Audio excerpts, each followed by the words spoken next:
¿Cuándo te convertiste en alguien que no reconocías? Mi hija Ren no había salido con nadie desde la muerte de su madre hace 3 años. Así que, cuando por fin trajo a alguien a casa para conocerlo, estaba aterrado de arruinarlo. Andrew llegó con una camisa de botones, un firme apretón de manos y una botella de vino decente, mirándome directo a los ojos cuando prometió tratar a Ren con respeto.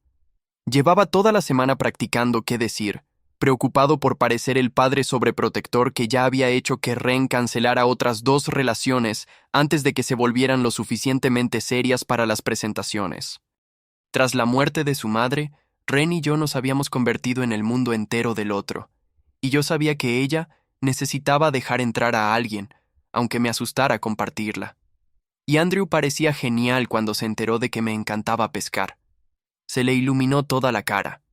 Me habló de viajes con su difunto padre antes de que el cáncer se lo llevara hace 2 años. Ese fin de semana, Andrew me acompañó al lago, solo los dos. Pasamos 6 horas en el agua hablando de todo, desde su trabajo de contabilidad hasta sus planes de proponerle matrimonio cuando ahorrara para un buen anillo. Me pidió consejos sobre el matrimonio y ser un buen compañero, escuchando de verdad cuando hablé de perder a mi esposa y de cómo deseaba haber tenido más tiempo con ella. Cuando le mencioné que Ren apenas había sonreído desde el funeral, Andrew prometió que haría todo por devolverle la alegría a su vida.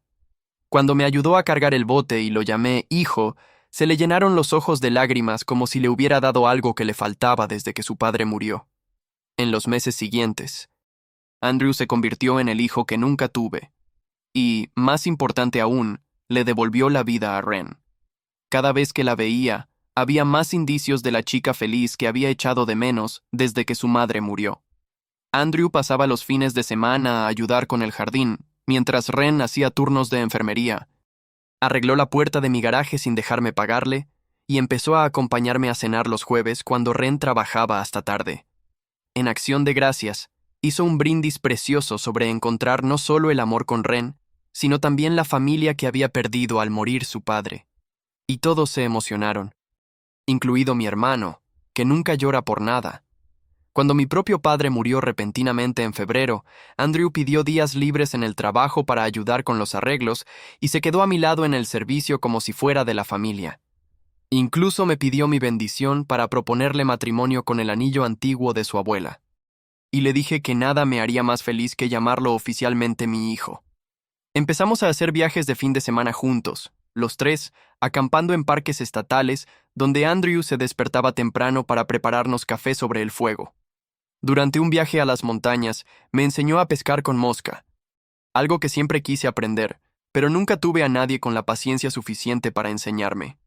Se quedó en el río helado durante 3 horas corrigiendo mi técnica de lanzamiento, sin frustrarse nunca cuando enredaba el hilo por 20ª vez.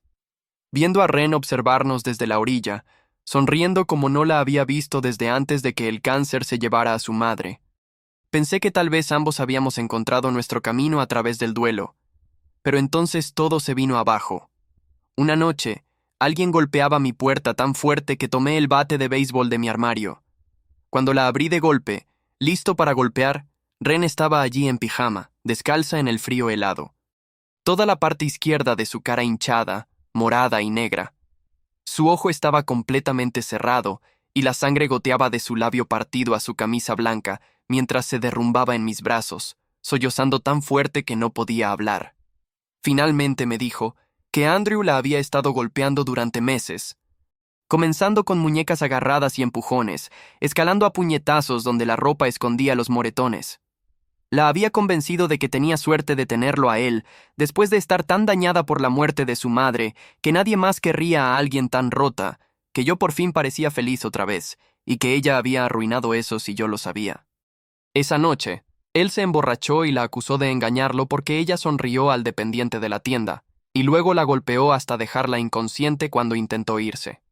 El hombre al que yo había llamado hijo había estado destruyendo a mi hija mientras yo le enseñaba los lugares de pesca de mi abuelo y le confiaba recetas de la familia. Pensé en todas las señales que me perdí mientras celebraba el regreso de la felicidad de Ren, el maquillaje cada vez más espeso, su encogimiento cuando Andrew se movía demasiado rápido, la forma en que se quedaba callada en las cenas mientras él contaba todas las historias, su pregunta sobre un viaje de chicas, y Andrew riéndose de por qué necesitaría ir a algún sitio sin él. Ese momento extraño en Pascua cuando dejó caer un plato y se puso pálida de terror antes de que Andrew sonriera y dijera, «Los accidentes pasan». Cómo había dejado de usar su ropa habitual y había empezado a cubrirse cada centímetro de piel. Mi hija había estado gritando en silencio pidiendo ayuda mientras yo le daba las gracias a Andrew por devolverle la vida. Sostuve a Ren mientras lloraba hasta quedarse dormida en mi sofá. Su cuerpo seguía temblando, incluso inconsciente, por el trauma que no podía ver bajo su ropa. Cuando se despertó horas después, desorientada y aterrorizada, hasta que reconoció mi sala de estar, miré su cara destruida y pensé en lo que su madre querría que hiciera.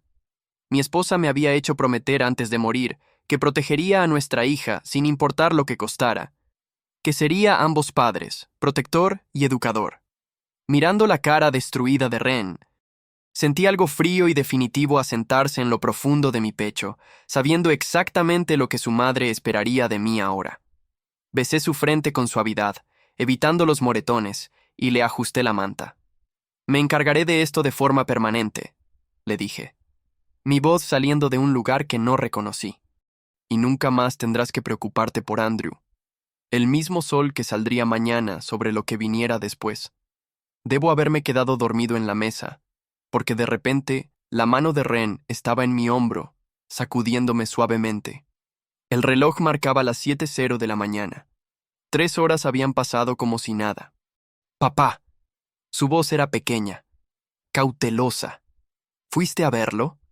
Levanté la vista hacia su cara arruinada, los moretones aún más oscuros a la luz de la mañana. Ella lo sabía. Por supuesto que lo sabía. Siempre habíamos podido leernos, especialmente después de que su madre muriera.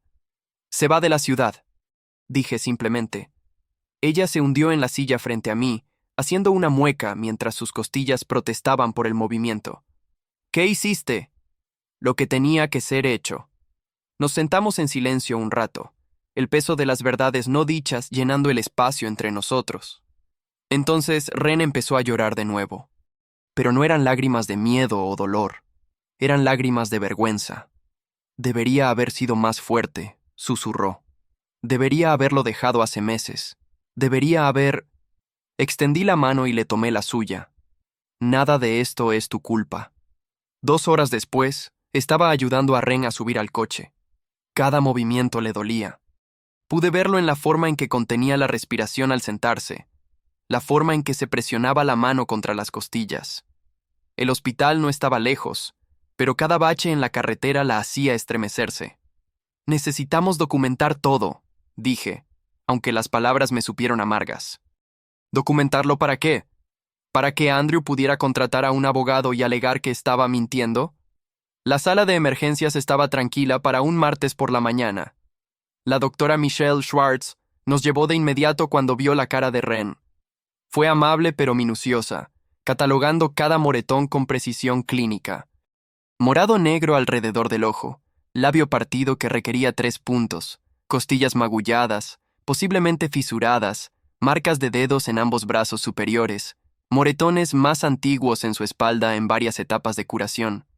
Unos amarillos de hace semanas, unos morados de la semana pasada.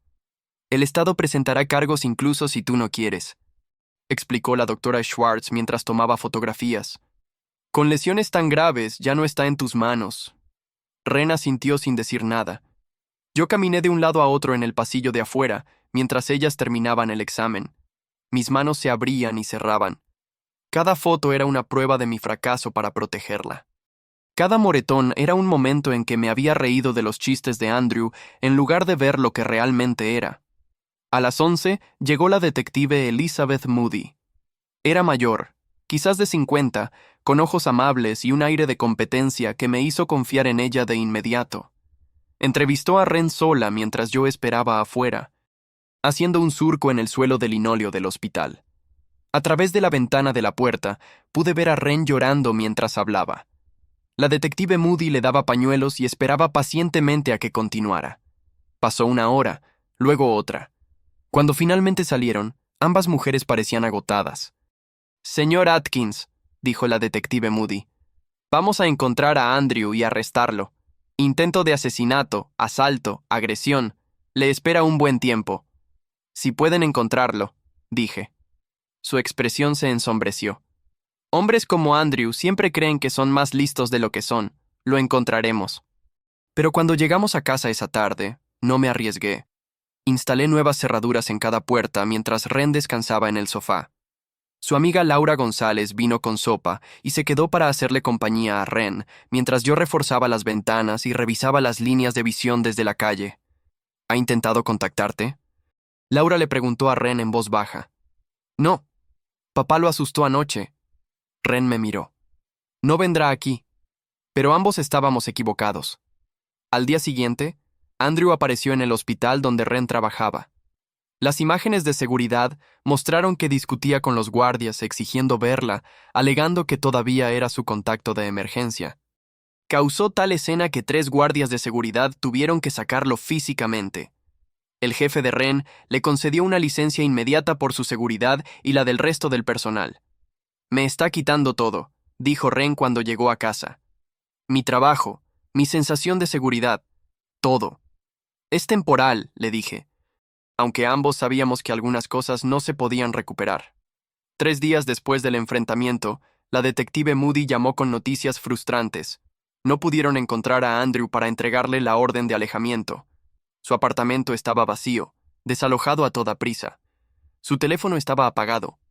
Sus tarjetas de crédito sin usar, su coche no aparecía por ninguna parte. ¿Tienen otro lugar donde quedarse?, preguntó. ¿Familia fuera de la ciudad? No vamos a huir de él, dijo Ren con firmeza. ¿Por qué Andrew tuvo que hacer una actuación tan perfecta durante meses si su verdadero plan era solo lastimar a Ren? Los viajes de pesca, las cenas familiares, ayudar en el funeral de mi padre. Eso es mucho esfuerzo para alguien secretamente violento. Pero pude ver el miedo en sus ojos. Andrew conocía nuestras rutinas, nuestros horarios, dónde comprábamos, dónde comíamos. Había pasado meses estudiándonos mientras fingía amarnos. Esa noche, salí a mi camioneta a buscar comestibles y encontré las 4 llantas cortadas. Cortes profundos y furiosos que las habían desinflado por completo. Una nota bajo el parabrisas con la letra de Andrew. Me quitaste todo. Daniel vino a ayudarme a cambiarlas, trayendo su equipo completo del garaje. Mientras trabajábamos, mencionó en voz baja. Tengo un arma que puedes pedir prestada si la necesitas. Todavía no, dije, aunque ambos sabíamos que eso estaba cambiando. La oferta sigue en pie, dijo Daniel. Algunos problemas no se pueden solucionar hablando. Esa noche, el día 4 desde el enfrentamiento, Ren se despertó gritando a las 2:00 de la mañana. La encontré atrincherada en el baño, convencida de que Andrew estaba en la casa. Había empujado el cesto de la ropa contra la puerta y estaba acurrucada en la bañera, temblando violentamente. «Está aquí», repetía. Lo escuché. «Está en la casa».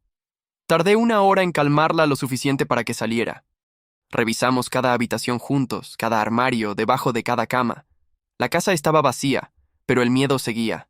Me pidió que revisara de nuevo, y luego otra vez. ¿De verdad lo habrías matado?, preguntó al amanecer. Esa noche en su apartamento. No le respondí. Ambos sabíamos la verdad. El 5.º día, empezamos a movernos entre lugares. La casa de Daniel una noche, un motel la siguiente, el apartamento de Laura. Nunca el mismo lugar 2 veces. Nunca un patrón predecible. Ren lo odiaba. Odiaba ser obligada a salir de su propia casa. Odiaba darle a Andrew ese poder. Esto es lo que él quiere, dijo. Controlarnos incluso cuando no está aquí. La detective Moody llamaba a diario, frustrada por la habilidad de Andrew para mantenerse oculto. Tiene que aparecer eventualmente. Hombres como él no pueden mantenerse alejados. Su obsesión no los dejará. El 7.º día cometimos el error de volver a casa para buscar más ropa. La casa parecía normal por fuera, pero por dentro las cosas se habían movido. Fotos boca abajo. La foto de mi esposa, desaparecida de la chimenea. Y en la cama de Ren, un pez muerto, de la misma especie que solíamos pescar en el lago. Había estado en nuestra casa, tocado nuestras cosas, dejado su marca para mostrar que podía alcanzarnos cuando quisiera. Ren se quedó parada en su puerta, mirando el pez muerto en su almohada. Algo en su expresión se endureció. No dejaré que nos eche de la casa de mamá. Esta es nuestra casa. Ren, no. Su voz era de acero. Dejamos de huir. Nos plantamos aquí. El 8º día comenzó con la llamada de Daniel. Su voz era tensa. Urgente. Mike, acabo de ver a tu chico, Andrew, en la Chevron de la Ruta 9. Estaba comprando garrafas de gasolina y hablando solo. Tenía mal aspecto, como si no hubiera dormido en días. Mi sangre se heló. Garrafas de gasolina significaba fuego. Fuego significaba que estaba planeando algo. ¿Llamaste a la policía? Sí, pero se había ido antes de que llegaran. Mike se veía mal, muy mal, como un hombre sin nada que perder. Esa noche, estaba limpiando el arma de Daniel en el garaje cuando Ren me encontró. Finalmente había aceptado su oferta, diciéndome a mí mismo que era solo una precaución, pero ambos sabíamos más. Se paró en la puerta, mirándome aceitar el cañón, su expresión ilegible. Enséñame. Ren, necesito saber cómo protegerme. Su voz era firme, decidida. No siempre estarás allí. Y Andrew no se va a detener. Así que le enseñé a mi hija a sostener un arma. Bajamos al sótano donde el sonido no se propagaría. Trabajando con ella descargada, le mostré el seguro, cómo revisar la recámara, cómo apuntar.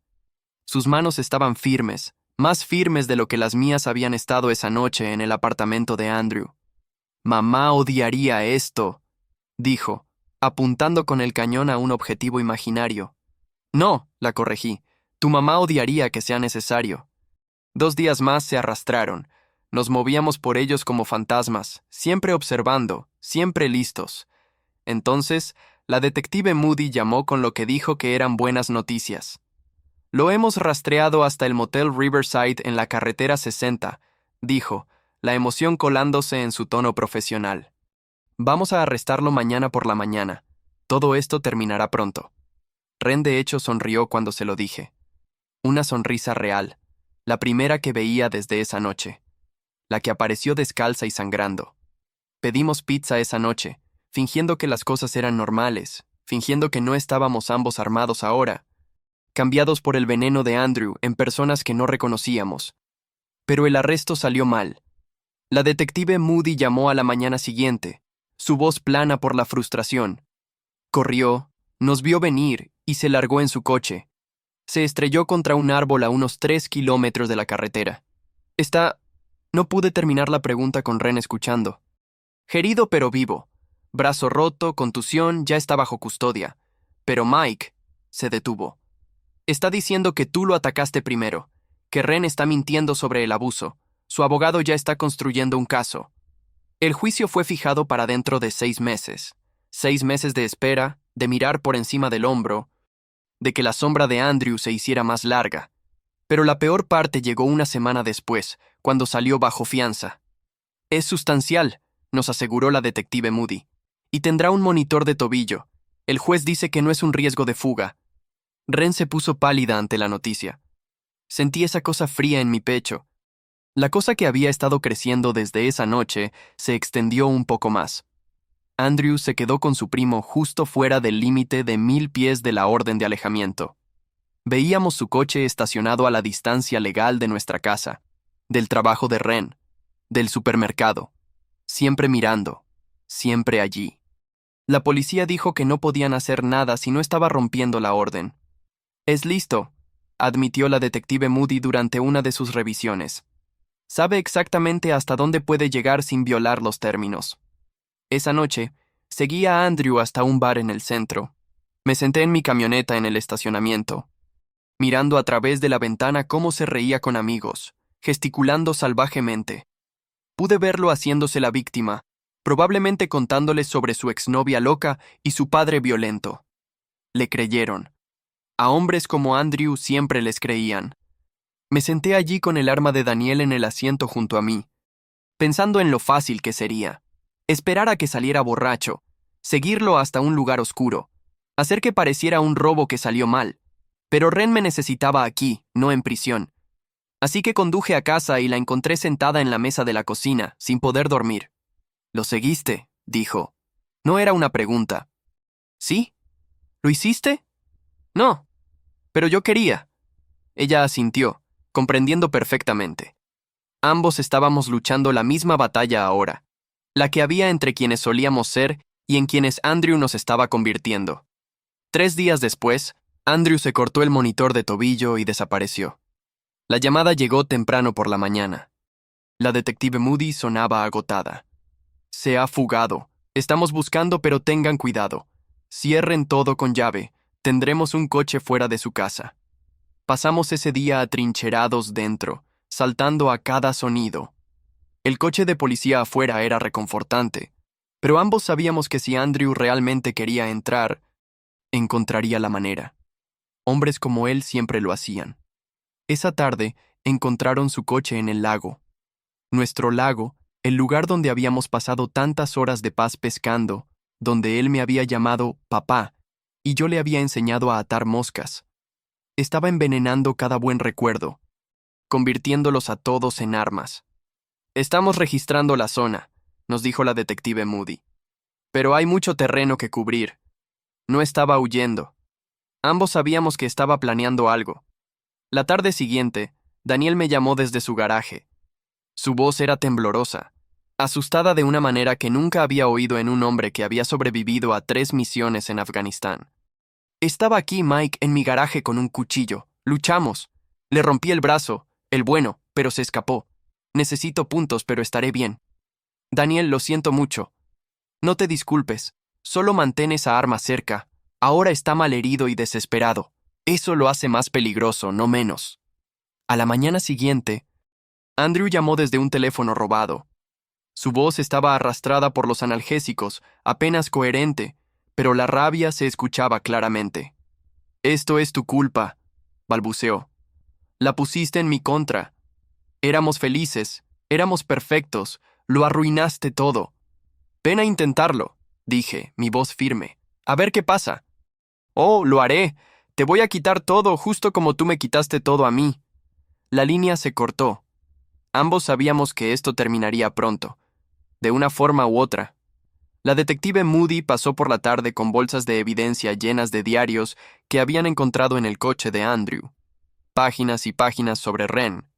Planes detallados para llevársela, recibos de cuerdas y sedantes.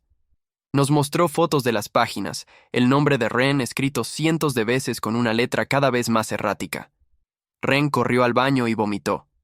Yo miré las fotos, la evidencia física de la obsesión de Andrew, y sentí que esa cosa fría en mi pecho se congelaba. Necesitamos llevarte a un lugar seguro, dijo la detective Moody. Un lugar del que él no sepa. Esa noche llevé a Ren a nuestra cabaña en el bosque.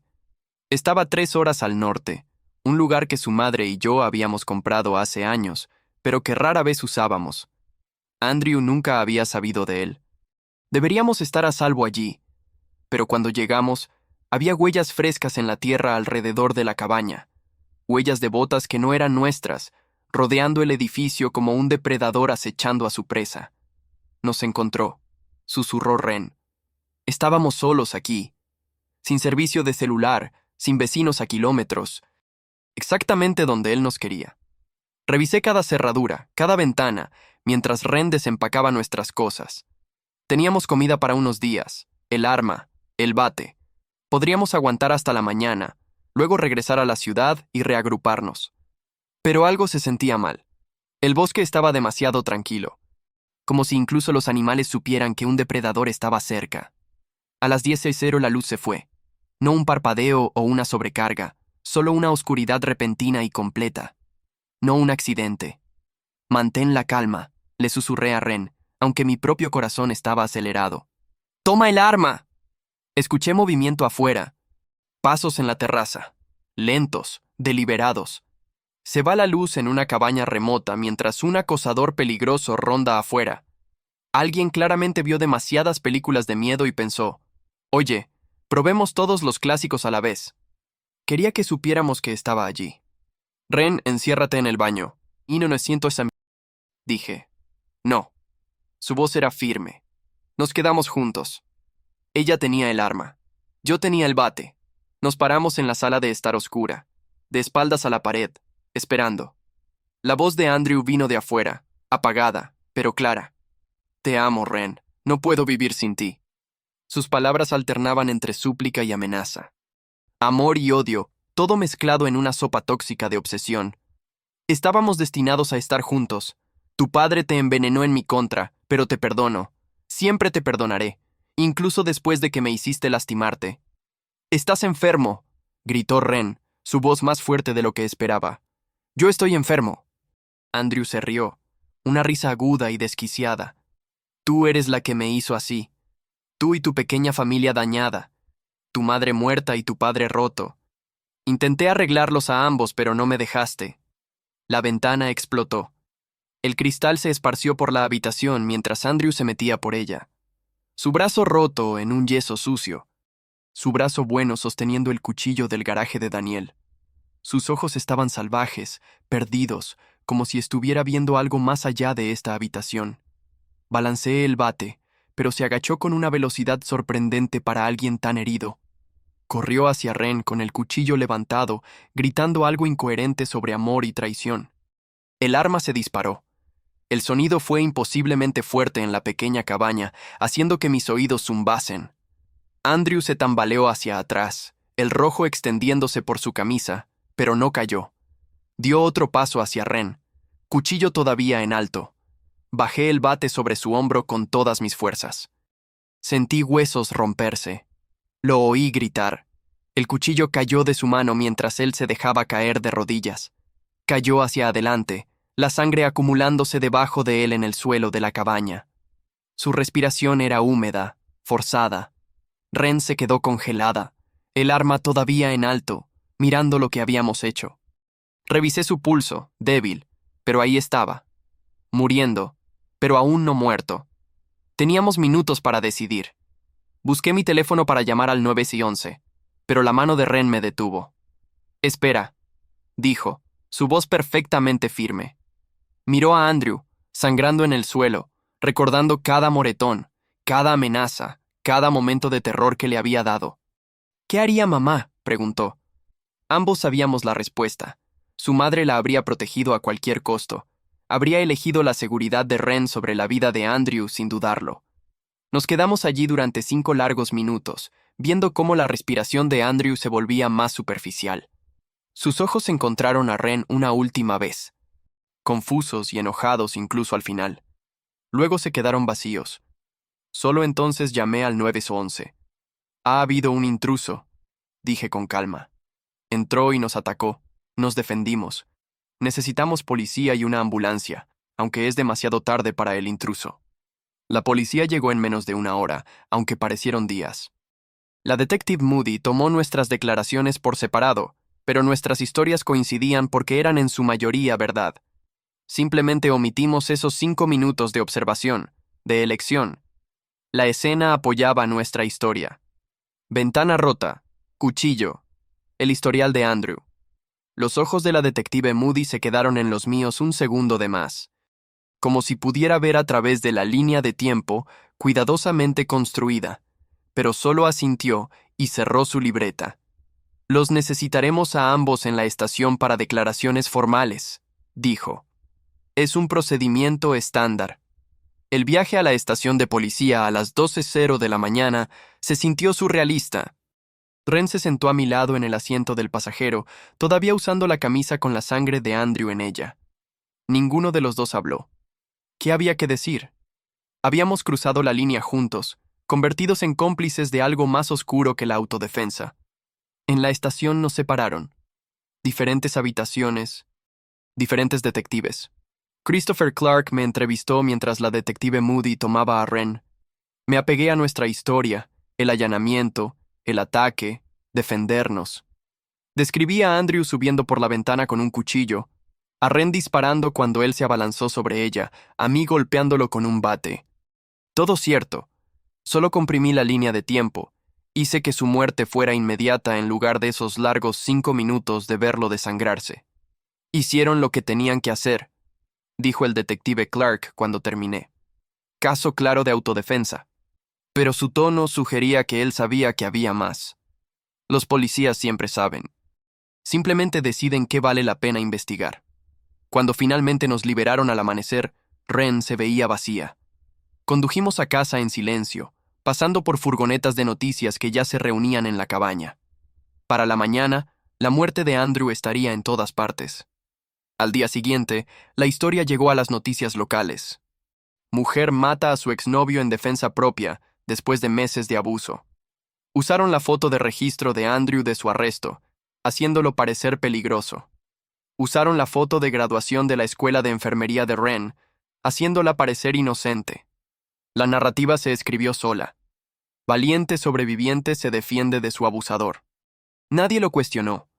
El teléfono de Ren vibraba constantemente con mensajes de amigos que no habían sabido del abuso. Ella no respondió a ninguno de ellos, solo se sentó en la mesa de la cocina, mirando sus manos. Las manos que habían sostenido el arma, las manos que habían apretado el gatillo. Todos quieren saber por qué no les conté, dijo en voz baja. ¿Cómo explico que la vergüenza es más fuerte que el miedo? Daniel vino a arreglar la ventana de mi camioneta que Andrew había roto hace semanas. Trabajamos en un silencio cómodo, como lo hacen los hombres cuando las palabras empeorarían las cosas. Antes de irse, me tomó del hombro. Tu esposa estaría orgullosa, dijo. Protegiste a Ren. Eso es todo lo que importa. Quería creerle, pero seguía pensando en esos 5 minutos, en la elección que habíamos hecho de dejar morir a Andrew. ¿Estaría orgullosa de eso también? ¿O horrorizada por lo que nos habíamos convertido? La investigación se cerró rápidamente. Semana 2, la detective Moody llamó con la noticia oficial. No se presentarían cargos. Clara autodefensa. El fiscal ni siquiera lo llevaría a un gran jurado. El historial de violencia de Andrew, la orden de alejamiento, el allanamiento, el arma, todo apoyaba nuestra historia. Pueden seguir adelante ahora, dijo, pero seguir adelante no era tan simple. El trauma no termina cuando la amenaza muere, vive en tus huesos, cambia tu ADN, reescribe quién eres a nivel celular. Ren volvió a trabajar 3 semanas después de la muerte de Andrew. Intentó fingir que todo era normal, pero yo podía ver los cambios. Se encogía cuando los pacientes hombres levantaban la voz. Revisaba cada salida en cada habitación. Mantenía su espalda hacia las paredes, nunca hacia las puertas.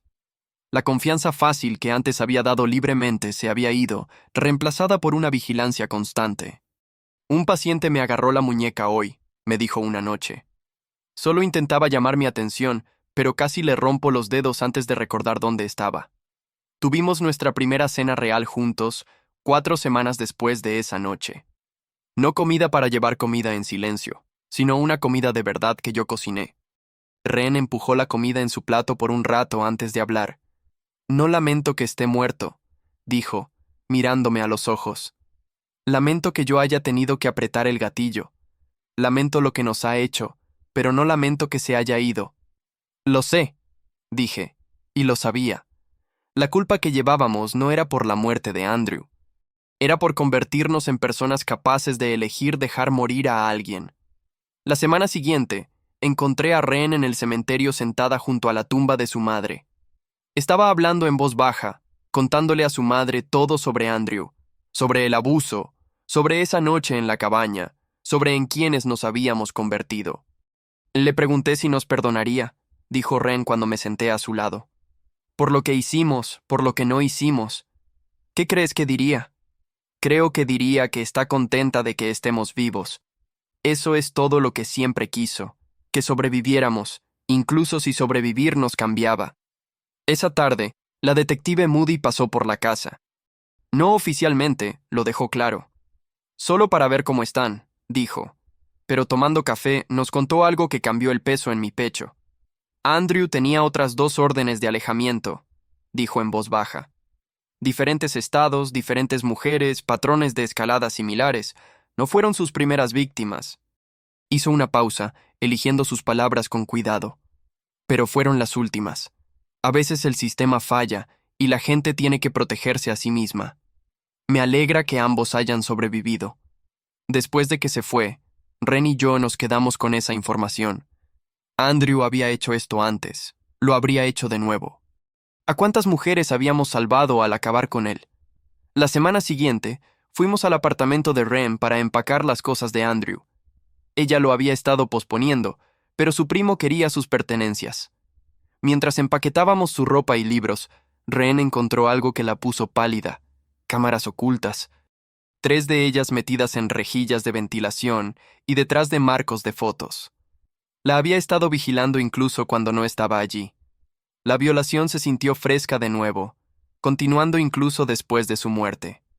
¿Cuánto tiempo?, preguntó Ren, aunque ambos sabíamos que no había una buena respuesta. Quemamos las cámaras en el patio trasero, viendo cómo el plástico se derretía y humeaba. Otro secreto entre nosotros. Otra cosa que nunca le diríamos a nadie. Daniel y Laura nos ayudaron a volver a pintar la casa ese fin de semana, tratando de cubrir los fantasmas que persistían en cada habitación.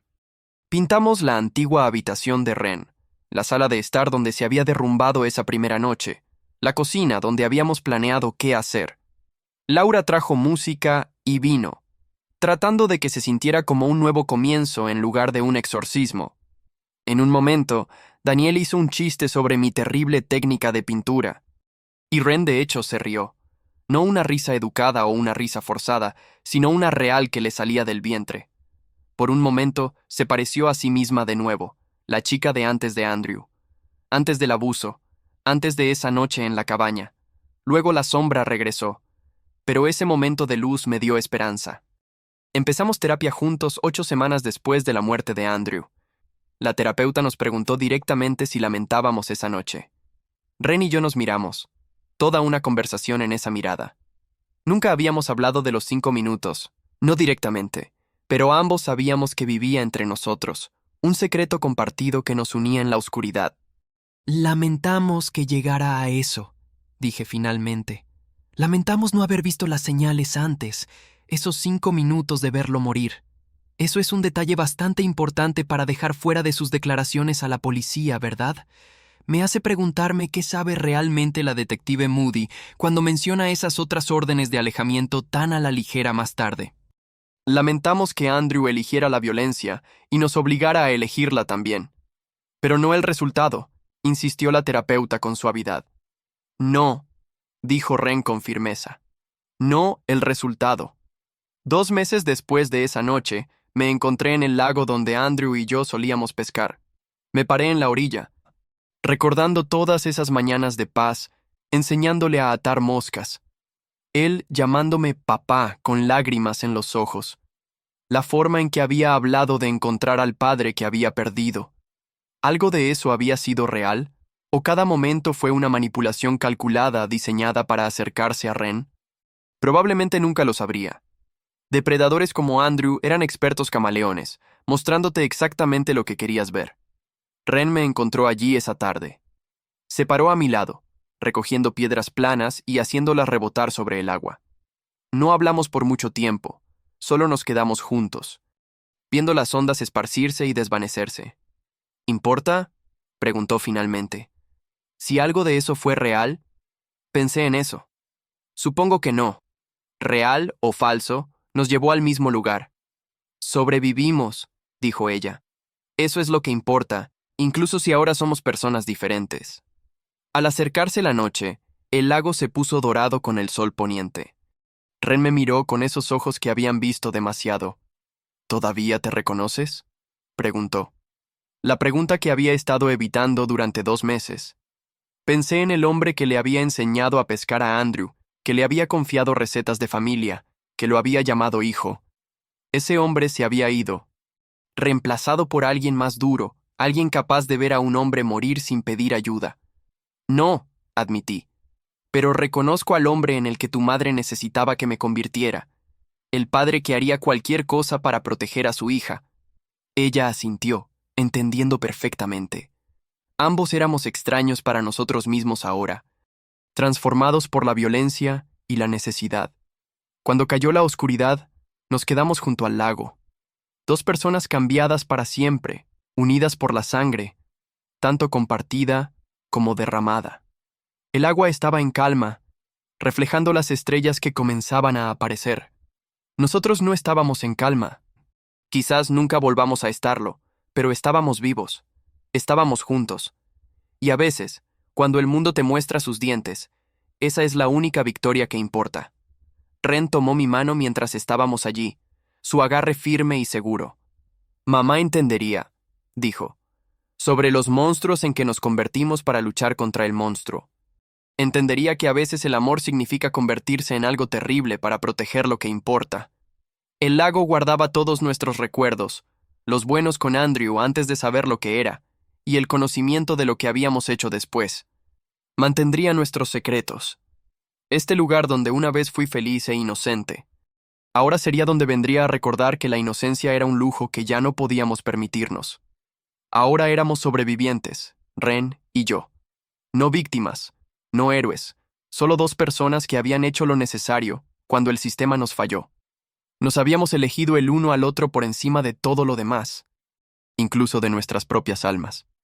Y mientras caminábamos de vuelta al coche en la oscuridad, dejando el lago en su silencio ancestral, supe que haríamos esa elección de nuevo cada vez.